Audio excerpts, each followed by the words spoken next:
अस्सलाम वालेकुम, मेरा नाम डॉक्टर सना अशरफ है। मैं चाइल्ड स्पेशलिस्ट हूँ। आज हम बच्चों के एक बहुत कॉमन इशू की बात कर रहे हैं। वो ये है कि जिन बच्चों के सर पे बाल बहुत हल्के होते हैं, तो याद रखिएगा कि पैदाइश के बाद अमूमन बच्चों के सर पे जो बाल होते हैं वो वक्त के साथ साथ ही घने होते हैं। शुरू शुरू में ऐसे ही लगता है कि बच्चों के सर पे जो हल्के फुल्के बाल हैं शायद उनमें बेहतरी नहीं आएगी, लेकिन पहले 6 माह तक खासी कम होती है हेयर ग्रोथ, और 1 साल के बाद बच्चों के सर के बाल जो हैं वो अच्छे तरीके से बढ़ना शुरू होते हैं। अगर आपके बच्चे के सर के बाल बिल्कुल हल्के हैं तो ये वीडियो स्पेशली आपके लिए। सबसे इम्पॉर्टेंट तो चीज़ कि बच्चों के सर के बाल घने कैसे होंगे कि उसकी जेनेटिक टेंडेंसी क्या है, यानी मौरूसी तौर पे अगर दोनों माँ बाप के बाल खासे घने हैं और जैसा कि बालों का टेक्सचर भी अगर जिस तरह का भी है, तो बहुत ज़्यादा चांसेस हैं कि बच्चे के बाल भी घने होंगे और टेक्सचर भी उसी तरह का होगा। जैसे अगर कर्ली या घुंघराले बाल हैं तो वो वैसे ही होंगे, और अगर सिल्की स्ट्रेट है माँ बाप के तो अमूमन उसी तरह से होंगे। दूसरी बात ये भी याद रखिएगा कि 1 ईयर के बाद जब बच्चों की एकदम ग्रोथ स्पर्ट आता है, एकदम वो तेजी से बढ़ना शुरू हो जाते हैं, तो साथ ही उनके बालों की ग्रोथ भी अच्छी होती है। अब इसमें हमने ये ट्रेंड देखा है कि बहुत कॉमन है कि जी बच्चों के बार बार गंज कराएं या बार बार उनके सर के बालों को उतरवाएं, इस तरह फेरें तो उससे ग्रोथ अच्छी होती है। तो ये साइंटिफिकली प्रूवन है कि इन चीज़ से कोई ख़ास फ़ायदा नहीं होता। अगर आपको कोई टिप्स की ज़रूरत है जिससे बच्चे के बाल घने किए जा सकते हैं तो वो मैं आपसे शेयर करती हूँ। उसमें सबसे इम्पॉर्टेंट तो ये है कि बच्चे की स्कैल्प केयर, यानी उसकी सर की जिल्द की सफाई का बहुत ज़्यादा ख्याल रखा जाए। कुछ बच्चों को डेंड्रफ होती है या क्रैडल कैप होती है, स्कैल्प के ऊपर व्हाइटिश सी या येलोइश सी लेयर होती है, तो उस सूरत में स्पेशल शैम्पू का इस्तेमाल कर सकते हैं, जैसे कि एंटी फंगल शैम्पू है, कोनास शैम्पू, ये काफ़ी हेल्प करता है। इसके अलावा बच्चों के सर के लिए आप बिल्कुल सॉफ्ट टॉवल जैसे माइक्रोफाइबर टॉवल है वो इस्तेमाल करें। बहुत ज़्यादा सख्ती से बच्चों के बालों को नहीं रगड़ना।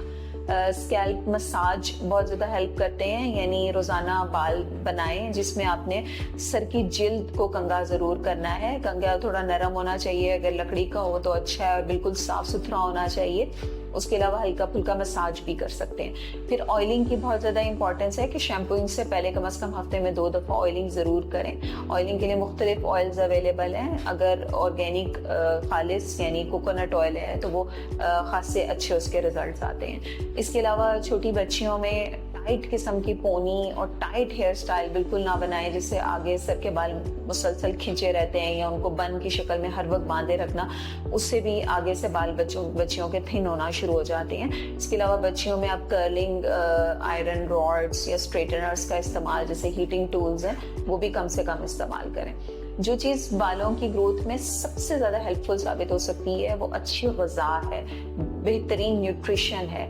जैसे कि बच्चा अगर स्पेशली 1 साल से बड़ा है तो लाजमी मेक श्योर करें कि आप उसकी ग़िज़ा में ड्राई फ्रूट्स और मुख्तलिफ किस्म के सीड्स शामिल करें, जैसे कि सेसमी सीड हैं जिनको सफ़ेद तिल कहते हैं, या चिया सीड हैं, वो चिया सीड पुडिंग्स वगैरह बना सकते हैं, किसी चीज़ के ऊपर छिड़क के दे सकते हैं। पम्पकिन सीड्स भी काफ़ी हेल्पफुल है, लेकिन ध्यान रखें कि ये छोटे बच्चे अपने हलक में फंसा न लें, तो ये थोड़े बड़े बच्चों को दें जो खुद से आराम से फीड कर सकते हैं, च्यू कर सकते हैं, खुराक को अच्छी तरह से स्वॉलो कर सकते हैं। उसके अलावा जो ड्राई फ्रूट्स में आलमंड्स यानी बादामों का बहुत रोल है, और साथ में वॉलनट्स यानी कि अखरोट बहुत अच्छे हैं, और इसका लंबा अरसा रेगुलर इस्तेमाल से ही आपको रिजल्ट्स मिलेंगे। और आयरन से रिच ग़िज़ाएं जिनमें फौलाद बहुत ज़्यादा होता है, जैसे कि अंडे की जर्दी, उसके अलावा खजूर, चिकन, मटन, हरे पत्ते वाली सब्जियां, ब्रोकली, गोश्त, दालें वगैरह, ये सब बच्चे की ग़िज़ा में शामिल करें। सारे मौसमी फल और सब्जियां बच्चे के लिए हर लिहाज से फ़ायदेमंद होते हैं। अगर बच्चा छोटा है उसके बारे में ये बताते चलूँ कि आप 6 मंथ्स पे बच्चे को ठोस ग़िज़ा यानी वीनिंग शुरू करवा दें, और जो माएँ सिर्फ अपना दूध पिला रही हैं वो भी अपनी बहुत हेल्दी ग़िज़ा लें, मल्टीविटामिन्स, आयरन वगैरह लें, और दूध वगैरह और जैसे चीज़ है, योगर्ट, इस तरह की चीज़ों का इस्तेमाल भी ज़रूर करें, तो उससे भी बच्चों की ओवरऑल बाल बेहतर होते हैं, बालों पे फ़र्क पड़ता है। अगर किसी भी टाइम में आपके बच्चे के बाल यकदम गिरना शुरू हो गए हैं तो एक सीबीसी जरूर करवाएं, ताकि उसको पता चल जाए कि बच्चे में खून की कमी तो नहीं है। जो दवाएं मददगार साबित हो सकती हैं उसमें आयरन के सिरप हैं, जैसे कि सिरप बिस्लरी है, सिरप माल्टोफर है, ये बच्चे को दिया जा सकता है, खास तौर पे अगर बच्चे की हीमोग्लोबिन कम है, एज भी बच्चे की 12 से कम है। उसके अलावा जिंक के सिरप दिए जा सकते हैं 1 माह तक, जैसे सिरप जिंक कैट है, जिंक भी बालों के लिए बहुत जरूरी है। मुख्तलिफ मल्टीविटामिन सिरप अवेलेबल है मार्केट में, उनका भी काफी रोल है, जैसे ADCE ड्रॉप्स हैं, उसके अलावा सिरप वाइडेलिन है, ये भी आप 3 से 4 माह तक इस्तेमाल करें। कभी कभार विटामिन डी की डेफिशिएंसी भी बच्चों में होती है, तो उसके लिए भी विटामिन डी का इंजेक्शन बच्चे को लगवाया जा सकता है। ओमेगा 3 फैटी एसिड्स जो हैं, जो फिश लिवर ऑयल में होते हैं, वो भी खोल के तो बच्चे को उसका ऑयल पिलाया जा सकता है। लेकिन याद रखिएगा कि हेयर ग्रोथ का अमल भी बहुत स्लो एंड स्टेडी है, और अगर आप नताइज देखना चाहते हैं तो आपको लंबा अरसा सब्र के साथ इन सारी चीज़ों पर अमल करना होगा, तभी अच्छे नताइज निकलेंगे। Thank you.